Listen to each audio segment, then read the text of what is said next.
Today on our 2008 Lincoln MKX, we'll be installing the Curt hitch, part number C13067. This is what our hitch will look like once it's installed. Next, we'll go ahead and give you a couple measurements to assist you with selecting accessories for your new hitch. From the center of the hitch pin hole to the outermost edge of the bumper is 6 inches. From the top of the receiver tube to the ground is 13.5 inches. This will assist you with selecting accessories such as a drawbar, a bike rack, or a cargo carrier. Now let's go ahead with the installation. To install our hitch, we'll first need to lower the exhaust.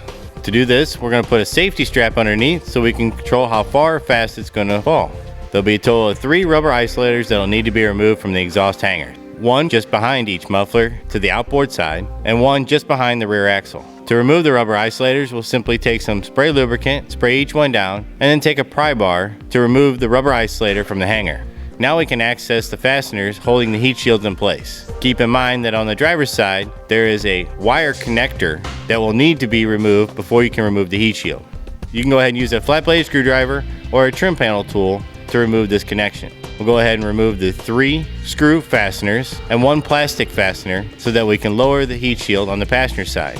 Now with the heat shields removed, we'll go ahead and take a pair of tin snips and cut off the tab that used to go into the frame. This will allow our hitch to sit flat against the frame and be our center attachment point when we install the hitch. Now we're ready to go ahead and reinstall the heat shields. As we reinstall the heat shield, we will not use the 2 frame fasteners as the heat shield will get sandwiched between the hitch and the frame. We'll go ahead and reinstall the plastic fastener and then the screw fastener in the center, and then on the driver's side reinstall the plastic connector attaching the wiring harness. Now with both sides done, we're ready to go ahead and start installing our hardware. Now we can go ahead and point out the attachment points. For the forward and center attachment points, we'll be using the 1/2 inch by 1.5 inch carriage bolt, block, and flange nut. To pull them in position, we'll use the pull wires provided with our install kit.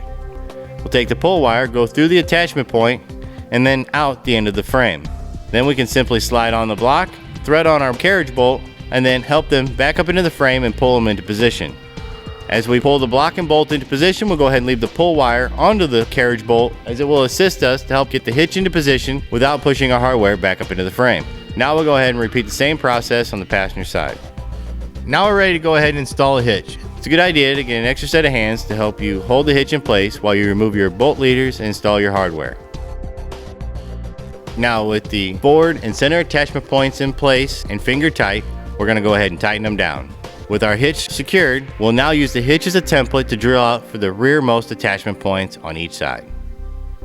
Now with our hole drilled out, we can go ahead and take our bolt leader and again run it through the frame and out the end of the frame to attach our 1 3/4 inch carriage bolt, block, and flange nut.